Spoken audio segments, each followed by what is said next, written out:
T-Birds, welcome to another episode of THUNDERVISION. I'm Chloe. And I'm Jason. In this episode, we join our unified bowling team at Bowlerio. We'll take you behind the scenes at the high school musical. We'll check in with Danny B-Roll for another movie review. And we'll venture into the hallways with the big question, breakfast or dinner? Now, Chloe, you went to Bowlero to report on Connecticut's first unified bowling team, right? That's right, Jason. Here's the story. THUNDERVISION joined our school's unified bowling team at Bowlero for their second match of the season. This team competed against Riverhead on Thursday, March 9th. Not only does unified sports give all students ability to compete and have fun playing together, many participants say they learn a lot from each other as well. Unified sports are when special ed and general ed students join forces to compete in sports like basketball, bowling, and soccer. Athletes and coaches are kind enough to take a break from their match to speak with me. Hi, can you introduce yourself? Yes, my name is Nicholas Nuccio, and I am in Unified Bowling. What grade are you in? I'm in 12. Okay. And can you tell me how your experience has been at Unified Bowling? It has been fun to do, and it's also a practice to get better of doing it in the future. Hi, I'm here with Anna. Daniela. Okay, and how do you guys like working together? It's super fun. I'm having a blast. Yep, it's a great partnership, I'm gotten to meet Anna, and she's such a great bowler, so good times, Hi, can you introduce yourself? Hi, I'm Dale Bauernfein and the newest member of the Unified Bowling team. Okay, how do you like your experience here at Unified Bowling so far? So far, it's been a pretty great experience. I've been able to develop my skills as a bowler, and I've met some pretty good people. Corey, for example, and he's like one of the best bowlers I've ever seen. Hi, my name is Corey Dale, and I'm a senior from Connecticut. Nice to meet you. Can you tell us how your experience here at Unified Bowling is going so far? I'm loving it. It's pretty neat having the special ed kids and the general ed kids coming together on the same team, and it's a pretty cool experience.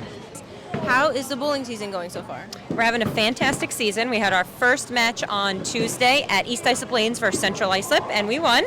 And now we're here at our first home match at Sable Bolero against Riverhead. So far looking great. We just finished warm-ups, and we're getting right into our matches now. Connecticut beat Riverhead 9-0 that day and are currently undefeated. THUNDERVISION decided to try our luck at Bowlero also. As you can see, we bowled just as well as them. Good job, T-Birds. For THUNDERVISION, this is Chloe Young, reporting from Bowlero. Back to you in the studio. Very cool. What was your favorite part of the assignment, Chloe? Honestly, my favorite part of that assignment was interviewing all of the kids. They all seemed like they had such a close bond. It was so beautiful to watch. I agree. Wait. This just in. Breaking news. Sidman has new sneakers.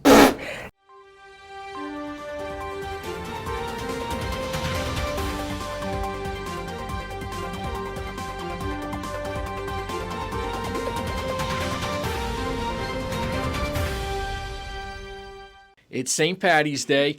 This outfit today is inspired by Mr. Modica. All right, Mr. Modica said, I'm getting old and I got to start reflecting some hipper fashion trends. So here we start with our Connecticut High School lacrosse quarter zip. Got the jeans on for the Friday, but the big one are the kicks that Mr. Modica made me purchase. He said, Sidman, you got to get with it. You're an old man. And he said, you need to step up your act, and this is where I'm at. That's your fit check for Friday the 17th. Thank you. Jay, in the last episode, you interviewed Mr. Coffin about the Production Tech Club. That's right, Chloe. Well, since then, the school musical has come and gone. We're going to pass it over to Tori for a feature story on Pippin. Last month, we talked with Mr. Coffin in the latest episode about the Production Tech Club. In this episode, we'll dive into the production of our winter musical, Pippin. Last week, we saw the performance of the show. Here's the roundup. Leading up to the performances, the production club, stage crew, and actors worked tirelessly to make the musical the best it can be. Stage crew built the set and had to learn the script so the lights could be programmed and synced up with the performers. The actors practiced their musical numbers, dance routines, and even acrobatics for the production. The musical was performed on March 16th through March 18th and was met with raving reviews from all who attended. Thankfully, the CHS Music and Arts departments aren't done yet for this year. Our upcoming spring play, The 39 Steps, is due to start production shortly. So if you haven't yet had your chance to see your classmates perform in the new auditorium, there's still time later this year. For THUNDERVISION, I'm Tori. Back to you in the studio. It was a great show, but not the last theatrical production of the year. Production begins soon on the spring drama, The 39 Steps. Thanks, Jay, and we'll be there. Now over to Danny with his Movie Minute. What's up, Kanekwa? It's Danny B-Roll, and this is your Movie Minute.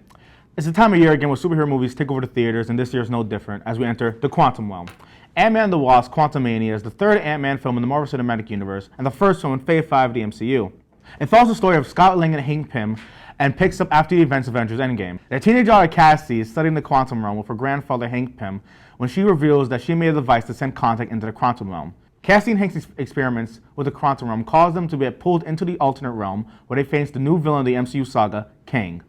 Now, while this movie is graphically impressive, it's also painfully mid. It seems though like Ant-Man Quantumania has been made to introduce Kang, and that's it.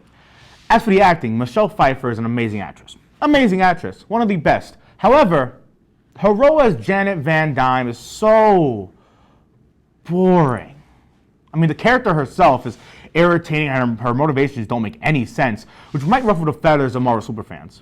Other than that, everything about the film is just, well, fine.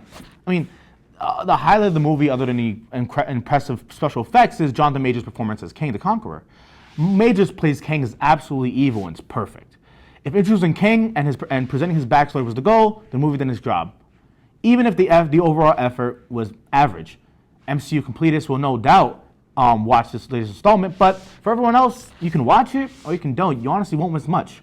Minus Jonathan Majors as Kang, but hopefully you get another Kang movie soon. If you're into superhero popcorn flicks, go ahead and watch this. Otherwise, it's just mid. All right, I'm Danny B-Roll, and that's my Movie Minute. See you guys in the next episode. Thanks, Danny. Now, Chloe, you went out into the halls to find out whether T-Birds prefer breakfast or dinner. I did. Let's hear from the students. All right, good morning. Would you prefer breakfast or dinner? Breakfast. Why? Breakfast because it starts my day out right and it gives me a good vibe. Do you prefer breakfast or dinner? I would prefer dinner. I like the foods better. Do you prefer breakfast or dinner? Breakfast, always. Why? I love bacon and eggs all the time. I can eat it for breakfast, lunch, and dinner, so always go in a hop all the time. Do you guys prefer breakfast or dinner? I go for dinner, personally. Why? It's just everything about dinner it's just nice. Everything about it. What about you? Breakfast. Why? Because it's like Cheerios. Good morning, you guys. Do you prefer breakfast or dinner? Breakfast. Why? I'm more of a breakfast person, always have been. Okay. I like pancakes a lot. Okay. So. Do you prefer breakfast or dinner? Breakfast. Why? I think it just makes you really refreshed and in a good mood in the morning. Start the breakfast, and then you have a great day. What about you, breakfast or dinner? I'm gonna go breakfast too. And why? I like breakfast, I like French toast and pancakes, I like it all. Now, Chloe, which do you prefer, breakfast or dinner? I personally prefer breakfast. I think the food's just better, and you can eat breakfast food throughout the whole day, but you can't eat dinner food at breakfast time. It doesn't make sense. What about you, Jay? Me personally, I'm also a big breakfast guy. I think the foods are generally just a lot better and a lot more versatile. Like, I wouldn't eat like a steak for breakfast, but I would eat like a bowl of Apple Jacks for dinner. Okay. Thanks for joining us. I'm Chloe. And I'm Jason. And together, we're THUNDERVISION.